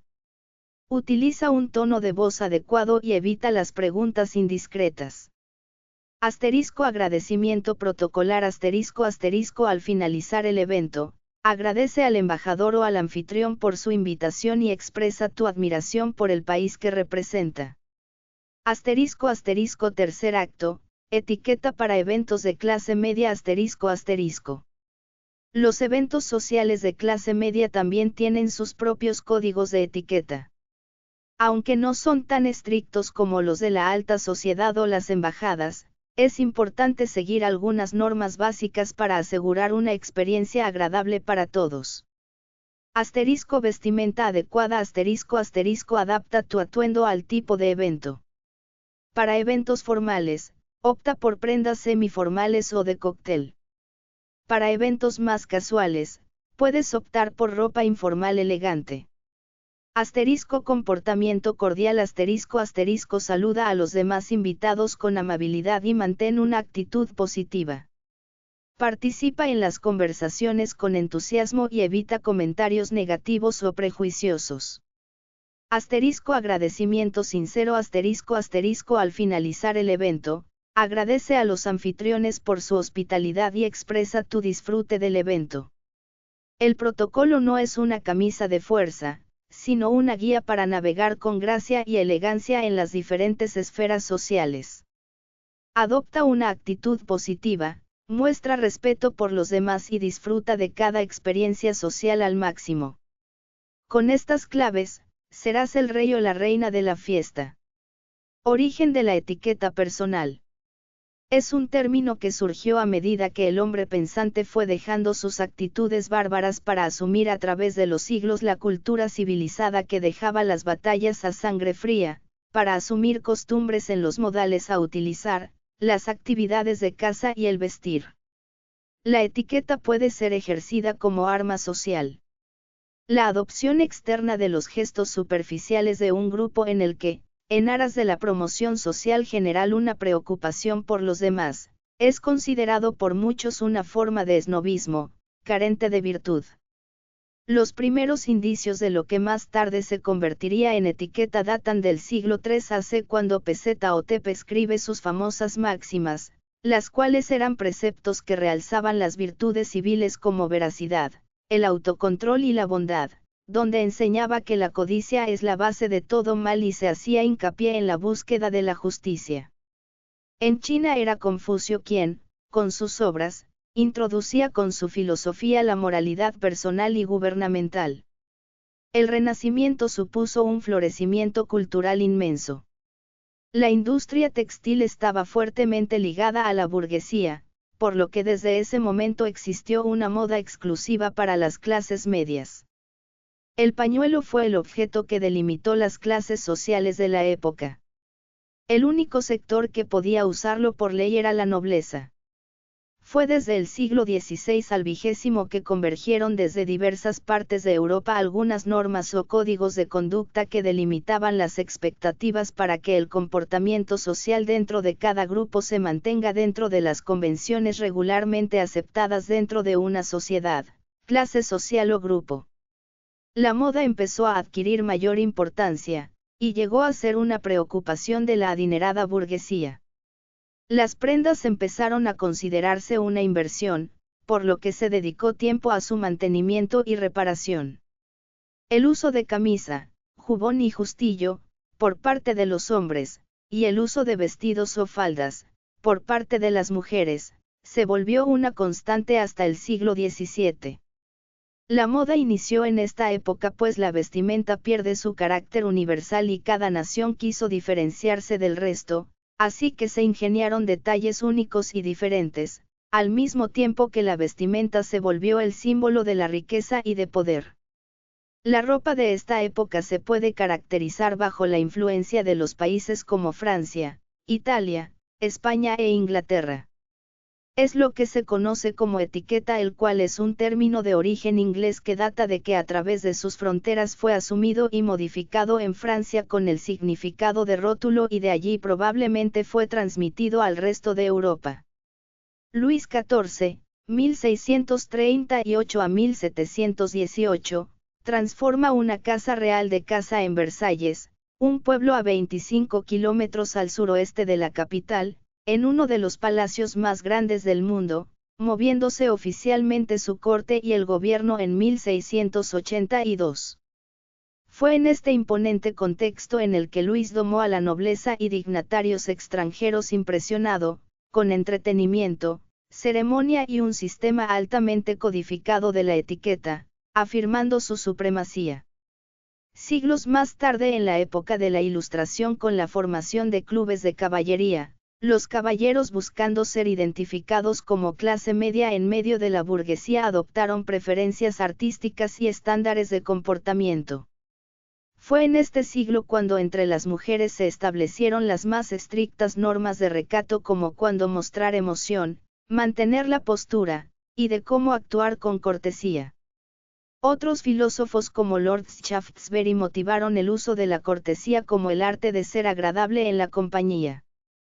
Así, el modelo de etiqueta se formaba a partir de conceptos, como cortesía, civilidad, modales y educación, que se manifestaron abiertamente en las buenas costumbres sociales como los clubes, salones de reunión para conversar, tomar el té y las asambleas a nivel de gobierno.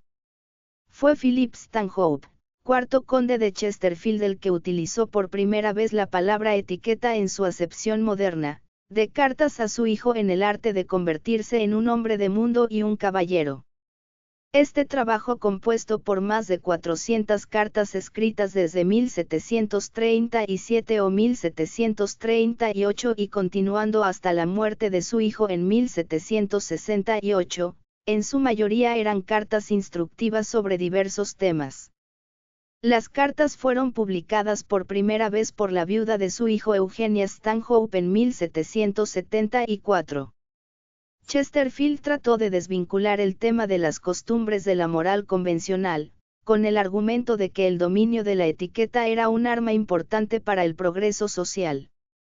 Las cartas estaban llenas de sabiduría y elegante observación perceptiva y la deducción. Chesterfield personificó la restricción de la buena sociedad del siglo XVIII, escribiendo, por ejemplo, en 1748. Mientras la era victoriana iniciaba en Inglaterra en 1837, cuando en una revolución se consolidaban finalmente discutidos dilemas económicos, sociales y religiosos, en Francia florecía uno de los movimientos económicos más importantes de la historia, con su Belle Époque, que influiría más tarde en el modernismo europeo.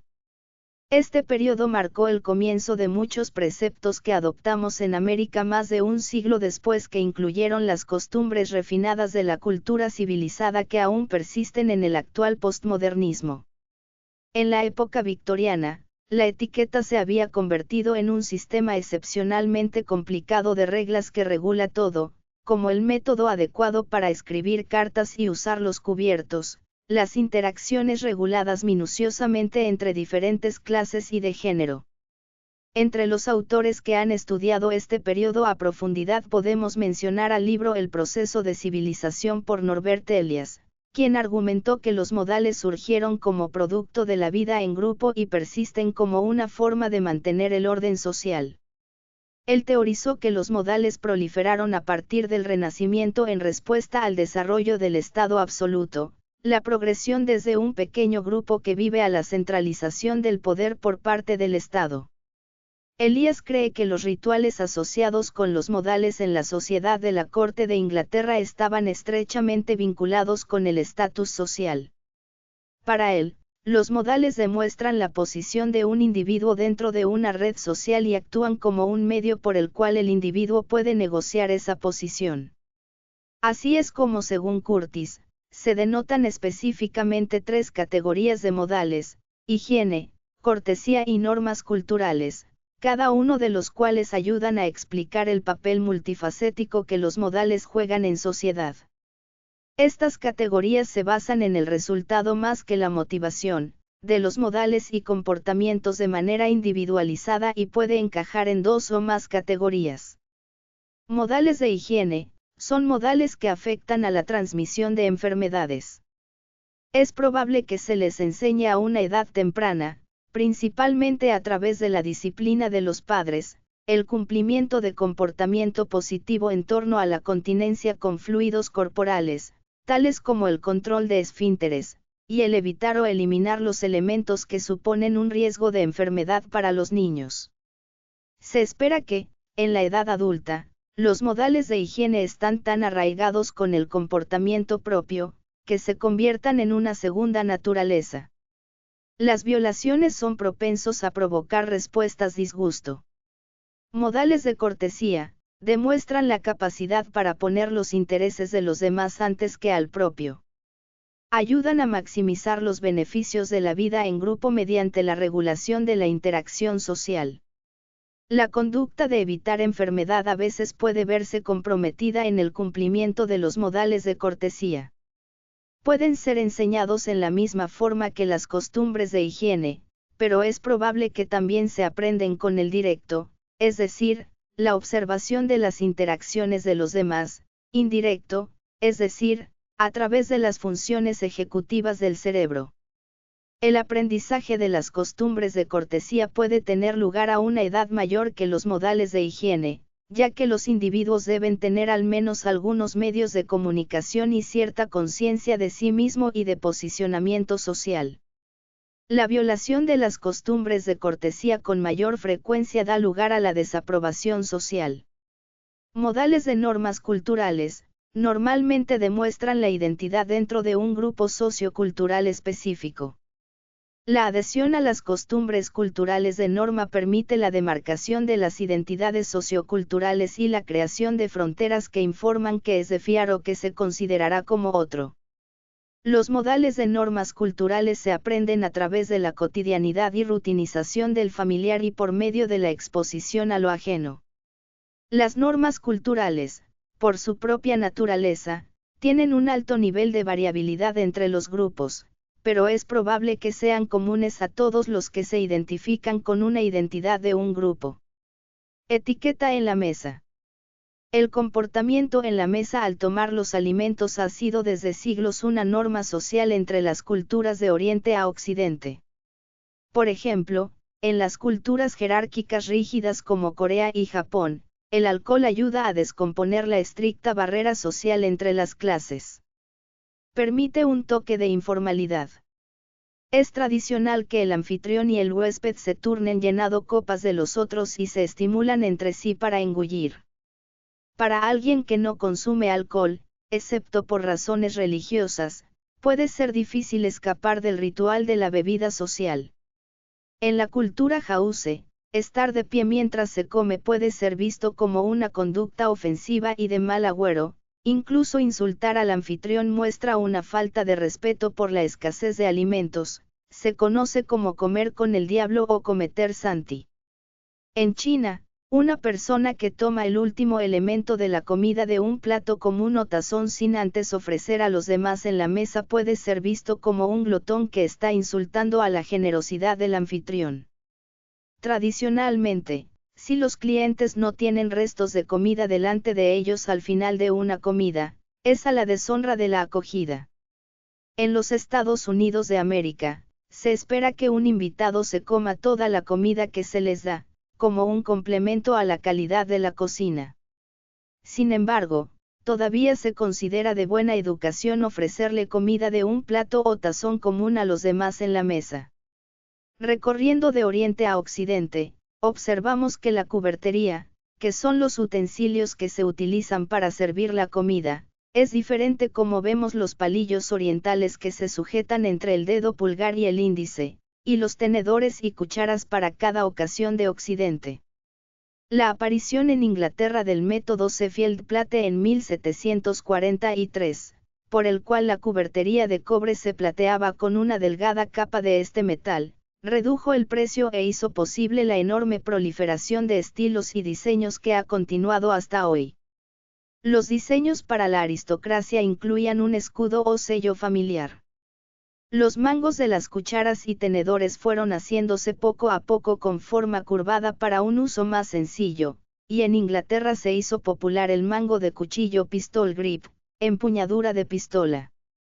En Francia, la terrible escasez de plata propició el aumento del empleo de la porcelana fina para los mangos de los utensilios.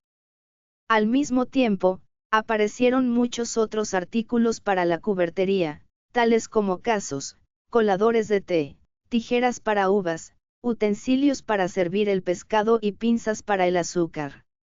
Además surgieron muchas variantes de los tres instrumentos básicos: cucharas de té, café, soperas y de sal, cuchillos de postre, fruta, mantequilla, pescado y trinchantes, así como cubiertos de ensalada, postre y pescado. Etiqueta social y empresarial. En los ambientes empresariales el vestido formal masculino o femenino, los uniformes son las ropas características de los miembros de unidades comerciales, gubernamentales, militares y de otros servicios que los distinguen de los civiles y de otros colectivos. Aunque los soldados, enfermeras y médicos han vestido siempre una indumentaria específica, entre la que se incluye la armadura de protección, el uniforme militar no comenzó a evolucionar hacia la forma en que se le conoce hoy hasta la segunda mitad del siglo XVII. Antes algunas unidades militares, en particular los guardias de palacio y la escolta personal de la realeza, vestían ropa con un diseño homogéneo, aunque la mayoría de los soldados combatían vistiendo un abigarrado surtido de atuendos civiles. Otras profesiones que las utilizan mucho es en el campo turístico, como los meseros, azafatas, aviación. En años recientes vemos cómo los servicios privados de naves mar o marinos también han adoptado su propio código de vestir en contraste con los que pertenecen a oficinas de gobierno. Existen los casos donde la cantidad de ropa es casi nula, como bailarinas de clubes nocturnos o de table dancers, etc. La etiqueta en los negocios puede variar considerablemente dependiendo el país, lo que invariablemente se relaciona con su cultura. Por ejemplo, una diferencia notable entre China y Occidente en la etiqueta de negocios es el evitar conflictos entre socios. Las empresas chinas prefieren mirar a la gestión de relaciones para evitar conflictos, mientras que el Occidente deja la solución de conflictos a la interpretación de la ley a través de contratos y abogados. De este lado del planeta nos regimos por la tradición cristiana u occidental que se gestó desde siglos pasados hasta ser conservada, expandida y modificada por sutiles diferencias entre cada región o país, pero desde una misma raíz latina. No obstante, en otras culturas antiguas los rituales de ceremonia e inclusive el simple hecho de tomar la cena o recibir el año nuevo, conllevan normas de comportamiento que deben aplicarse incluso siendo extranjeros en tierra desconocida, con el fin de guardar el respeto y los valores ante fundamentos sociales estrictos. Otras veces las tradiciones de otras culturas cercanas se mezclan con las orientales, y dan como resultado eventos posteriores. Por ejemplo, comparemos los diferentes ritos y acontecimientos sociales de intimidad religiosa que se practican en los diferentes continentes, como los nacimientos, bautismos, las bodas y los entierros, donde se usan vestidos folclóricos o étnicos propios y no vestido occidental, entre otras características. Algunos de estos continentes o regiones son Asia, Medio Oriente, Oceanía y Europa. La suerte y el destino futuro han sido siempre una constante preocupación en la mente del hombre a lo largo de toda la historia, al punto de producirle miedo ante la expectación sobre el porvenir en cuanto a la prosperidad y la salud, siempre producida por la tendencia a creer en Dios o ante la amenaza de los dioses supremos que controlan las fuerzas de la naturaleza, el tiempo de las cosechas, las sequías, el cielo, a las enfermedades, el más allá y a la misma muerte. Las prácticas y las creencias supersticiosas son comunes en situaciones que implican un alto riesgo, azar o incertidumbre, así como en momentos de tensiones o crisis tanto personales como sociales, cuando los acontecimientos parecen escapar al control humano. Sin embargo, definir lo que es o lo que no es supersticioso es una cuestión relativa. Las creencias de una persona pueden ser supersticiones para otra. Todas las creencias y prácticas religiosas pueden ser tachadas de supersticiones por los no creyentes, mientras que los líderes religiosos condenan con frecuencia determinadas prácticas populares poco ortodoxas, calificándolas de parodias supersticiosas de la verdadera fe. Entre los ritos de paso, como les llamó el antropólogo belga Arnold van Gennep, se inicia con los ritos de iniciación, que van desde el periodo de gestación y culminan con la presentación pública y la elección de nombre para el neófito. La circuncisión de los varones 8 días después de su nacimiento, es una ceremonia de iniciación en la religión judía. El Islam también impone la circuncisión de los hijos varones antes de contraer matrimonio. La ceremonia del bautismo en aguas es un ejemplo de ritual religioso del nacimiento practicado por judíos y cristianos a lo largo de la historia, que supone la admisión del neófito en la comunidad religiosa. Mientras tanto, en las bodas de la tradición occidental existe una tradición tomada de las bodas orientales y es la de arrojar granos de arroz a la pareja que se une. Otras de las cosas que se arrojan de parte de la novia es su ramo de novia al público de solteras o en ocasiones es su cinta de lencería.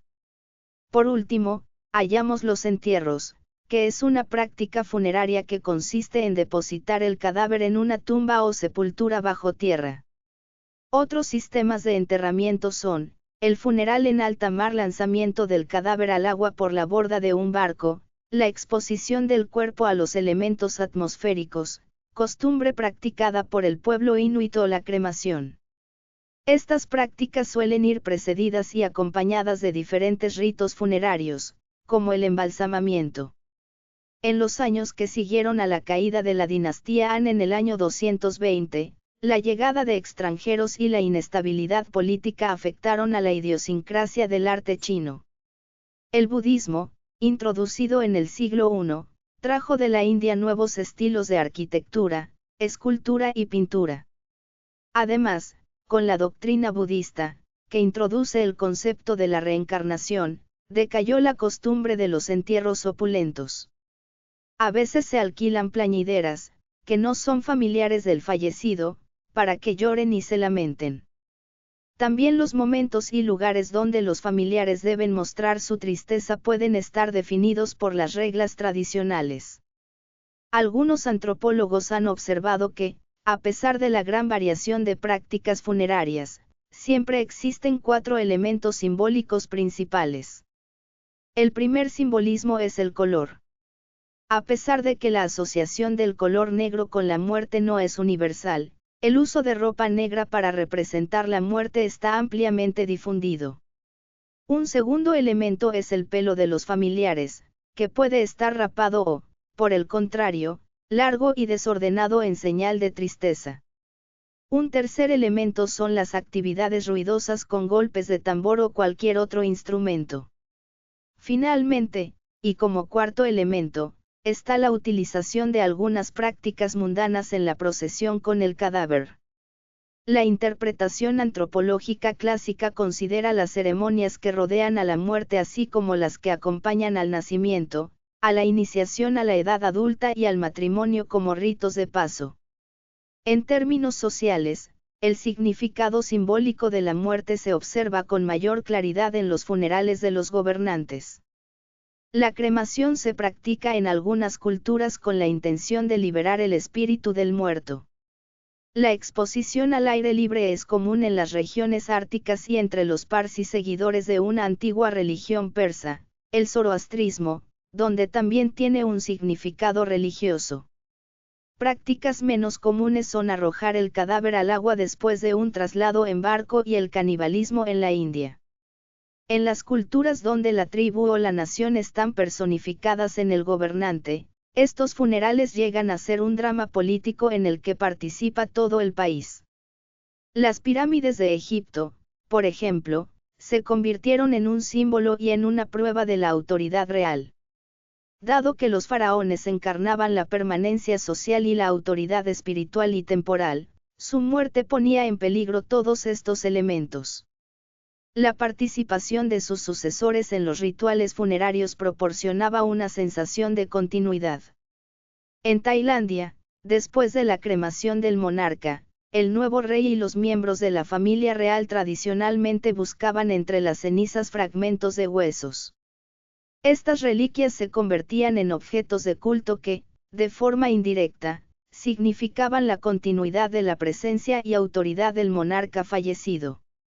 En las sociedades precolombinas de América, la muerte era un acontecimiento muy ritualizado, lo que obligaba a ceremonias de todo tipo, acompañadas de ofrendas, alimentos y objetos de acompañamiento y regalos de mucha utilidad durante el largo viaje que se iniciaba tras la muerte. Entre los mayas se diferenciaba el enterramiento según la clase y categoría del muerto. La gente ordinaria se enterraba bajo el piso de la casa, pero los nobles solían ser incinerados y sobre sus tumbas se erigían templos funerarios. Los aztecas, que creían en la existencia de paraísos e infiernos, preparaban a los difuntos para un largo camino lleno de obstáculos. Tenían que pelear para poder llegar al final y ofrecer obsequios y regalos al Señor de los muertos, que decidía su destino final.